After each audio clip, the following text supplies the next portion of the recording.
I'm Colin Lake. We're live from ACL in Austin, Texas for the AU Review. Thank you for joining us. You just came off the stage. Yes, sir. Great set. Actually got to see you. Oh, awesome. You're my Thank first you. interview of the day, so Wonderful. now I'm missing everyone else. But great set. First time at the festival. What was your experience? That was wonderful. I mean, everybody has been treating us so well. The vibe, of course, in the hill country is wonderful, and the kind of the way the festival is built around the natural environment is, you really can't beat it. It's not a bad view. It's perfect. I'm about ready to jump in the river. Especially with the heat out there. Was it a bit hot on stage? It was warm, but it wasn't too bad. We were shaded. Playing early, we were shaded, so we did all right. But yeah, they had to bring up a couple extra towels. You live not too far from here, though, Mm-hmm. in terms of the weather being, you're used to the heat. Yeah. This is actually sweet relief for us. In August in New Orleans, it starts to get pretty oppressive, and you start to go, gosh, can I really handle this? And then, this time of year comes around and it starts to get nice. I imagine you've played Jazz Fest at home. Yes, sir. How does something like this compare to something like that? They're similar in that they're both big operations, and that they run like well-oiled machines, which is pretty amazing. But it's definitely a different vibe. Jazz Fest showcases a lot of New Orleans and sort of New Orleans culturally centric music, and then of course a lot of big acts from around the country as well. I think that this festival is definitely a lot more progressive. It's a bigger tent, if you will.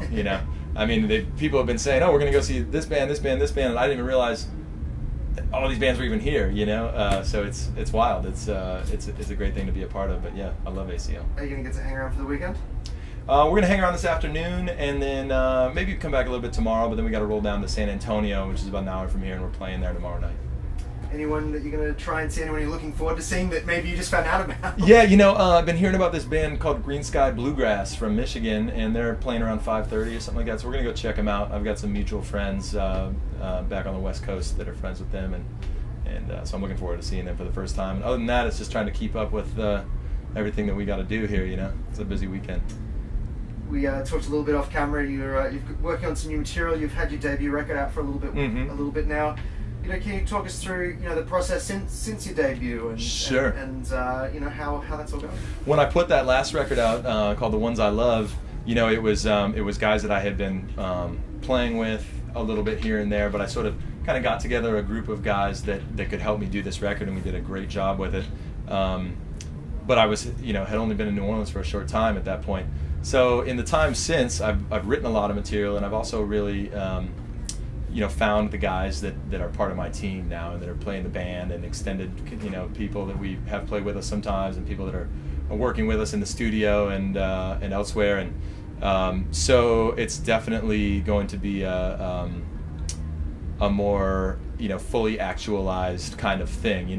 What we're recording right now in the studio, which is mostly done, is what I've been hearing in my head for the past couple of years, and there's I really feel some great songs on the record, and so yeah, it's exciting. We're doing it old school, analog on the tape, and with old Hammond B3 organ, and a Rhodes keyboard, and the whole thing, and vintage amplifiers, and the sound, hearing your own voice on some 2-inch tape is a pretty special thing.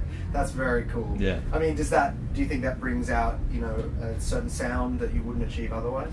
Yeah, I think it's deeper. It's a broader spectrum, sonically. And when you put it on your head, you can, headphones, you can just feel it, from the lowest of the lows to the highs of the highs, and just the way that it compresses, versus something that's digital, and just the dynamic range of the album is just deep, It's really deep, and so I think the songs are going to come across well because of that. So when do you think we'll hear some new material?